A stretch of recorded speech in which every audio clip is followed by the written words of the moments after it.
Bonjour et bienvenue dans ce nouveau Deep Dive. Aujourd'hui, on s'attaque à un sujet un peu sensible, hein. Comment l'amour peut s'user, s'éroder tout doucement dans une relation. On a pas mal de sources basées sur des recherches en psycho pour décortiquer ce qu'on appelle les erreurs fatales. Ces trucs qui, l'air de rien, ils abîment le couple. L'idée, c'est de les identifier pour mieux les éviter, quoi. Exactement. L'idée centrale qui ressort, c'est vraiment que l'amour, ça se gagne pas une fois pour toutes. C'est un processus en fait. Ça demande une attention, un entretien permanent. Si on relâche un peu, même sans faire exprès, la connexion, elle peut s'effriter.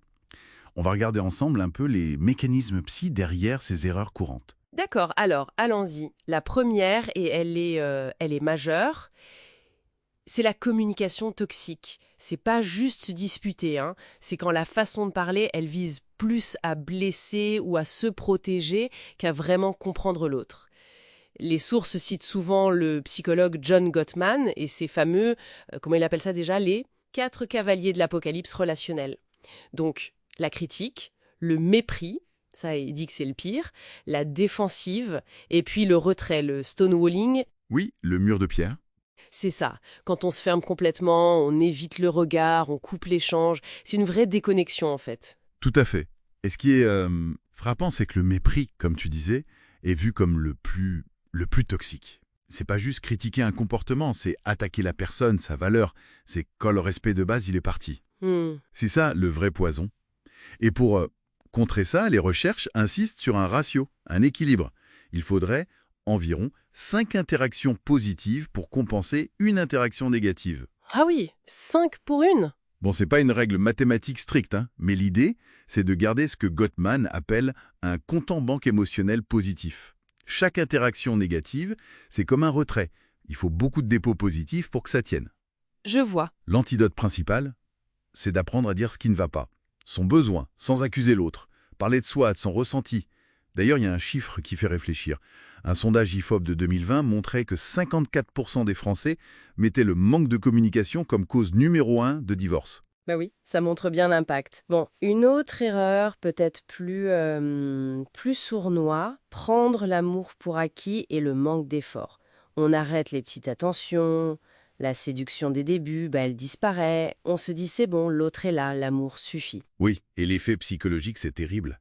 Le partenaire peut se sentir invisible, transparent. L'étincelle se perd. Mhm.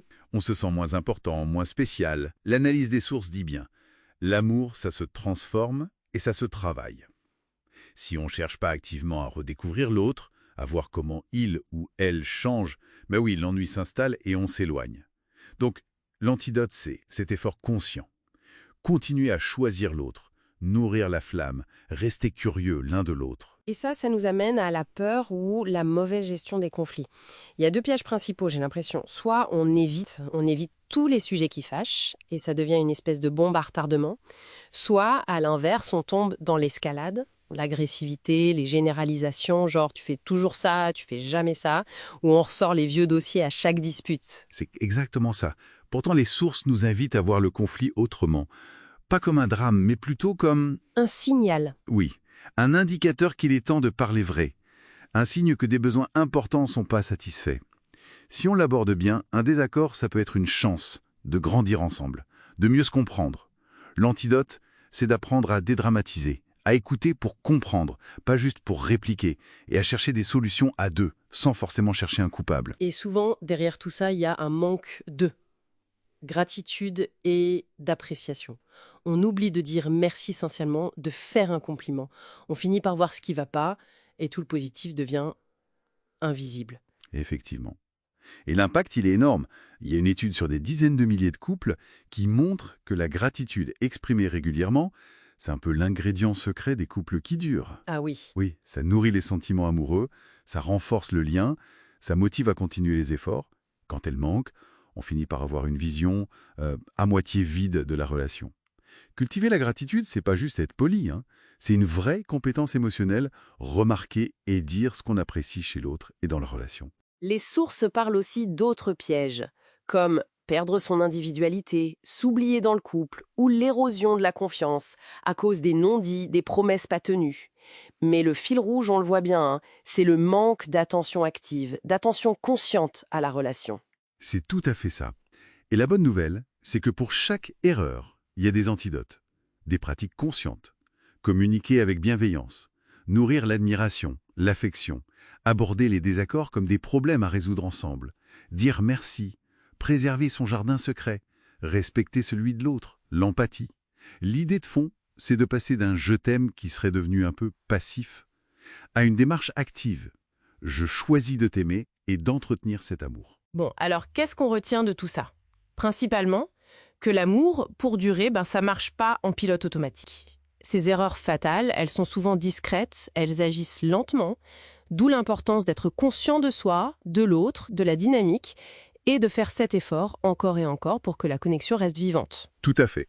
Et peut-être pour laisser une question en suspens.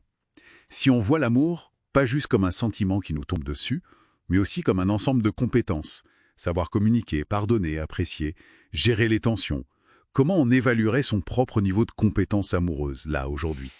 Et quelle toute petite action concrète, même minuscule, on pourrait faire dès maintenant, comme une sorte de séance d'entraînement pour muscler un peu cette relation?